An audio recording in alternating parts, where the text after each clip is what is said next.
tous. Aujourd'hui, c'est un motovlog technique puisqu'on va parler de la grande question qui tourne autour de l'essence, choisir entre la 98 et la 95.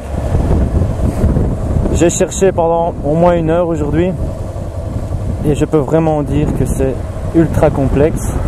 On a des informations qui se contredisent, certains disent il faut de la 98, la 95 est mieux pour les anciens moteurs, etc. Donc j'ai été voir l'avis de spécialistes.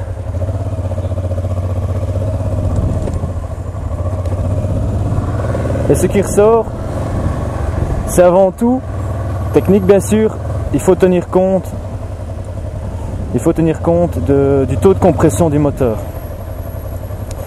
Sur la plupart des motos, en tout cas des petites et moyennes cylindrées comme celle-ci, on a un taux de compression de 10. Le taux de compression, je vais juste rappeler théoriquement ce que ça signifie, c'est le rapport entre les deux volumes du moteur, c'est-à-dire le point mort haut et le point mort bas. Le bas sur le haut, c'est-à-dire le volume du piston et de la chambre le volume du cylindre et de la chambre sur le volume de la chambre, ça nous donne le taux de compression. Il faut savoir que dans les motos et les moteurs de compétition, on a des taux de compression qui sont relativement élevés. Et c'est surtout pour cette raison-là que le Super 98 est utilisé.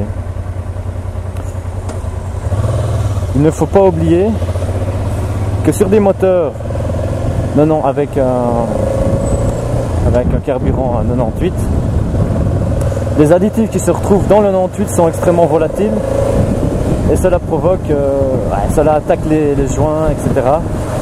Et c'est ce qui n'est pas vraiment l'idéal pour le moteur.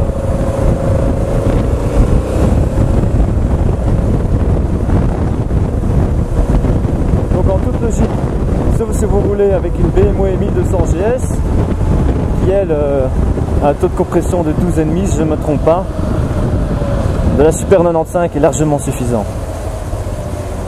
Certains diront que oui, la 98 a un niveau de performance plus élevé, mais là on parle d'un indice de 3, ce qui n'est pas... Il faut vraiment rouler des centaines et des centaines de kilomètres pour pouvoir voir une différence. Et en moto, il suffit d'avoir une tournée de poignée différente, on le sait tous, lorsqu'on met dans 98, on la paye cher, donc on va avoir la main un peu plus douce sur la poignée, alors que lorsque l'on met de la 95, on se dit ça coûte pas cher, alors on libère.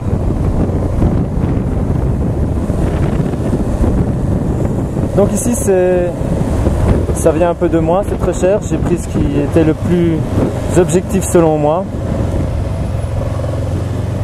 Donc à vous de juger si vous êtes d'accord ou pas avec moi, je vous invite à donner votre avis. Moi en tout cas je m'en vais pour faire un plein à la 95 car je suis maintenant relativement persuadé du fait que la 95 n'est pas mauvais pour le moteur. La seule différence c'est qu'elle acceptera un taux de compression inférieur, donc ça veut dire que si un jour je change de moto, si j'ai un taux de compression plus élevé, il sera peut-être plus recommandé d'utiliser du 98. Concrètement, l'indice 95, il va permettre, il va provoquer une autocombustion plus tôt à un certain niveau de compression. Là, ok, je sais, c'est ultra technique, mais ça n'a pas beaucoup d'importance ici, puisque la moto, on ne sait pas jouer, sauf en modifiant la structure du moteur, son volume, etc. On ne sait pas jouer sur le volume du piston, sur le volume... Il y a certains moteurs qui existent avec une géométrie variable, mais là, c'est plus du commercial. Donc voilà, tout ça est fort technique, j'espère que j'en aurai aidé plus d'un. Donc ceux qui ont des... J'ai contrôlé, tiens, pour Full Speed, sa moto, l'YBR 125, elle a un taux de compression de 10, ce qui est la moyenne pour les motos et qui donc peut accepter sans problème la 95. Je sais que pour lui la consommation n'est pas vraiment un problème et donc c'est un peu du superflu.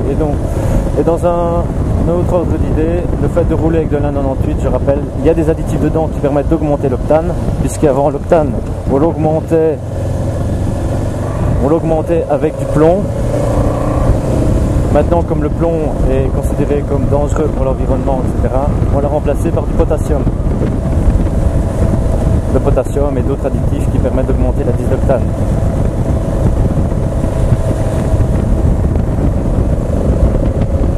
Donc voilà, donc la 98 elle attaque les plastiques, elle attaque les joints. La 95 convient pour la plupart des motos qui ont un indice de compression, un taux de compression autour des 10. Donc ça veut dire la plupart des motos. Donc si vous hésitez encore maintenant, ben voilà, j'espère vous avoir donné un éclaircissement. Sur ce, moi, je ne peux que vous souhaiter bonne route et bonne journée s'il y a du soleil pour en profiter.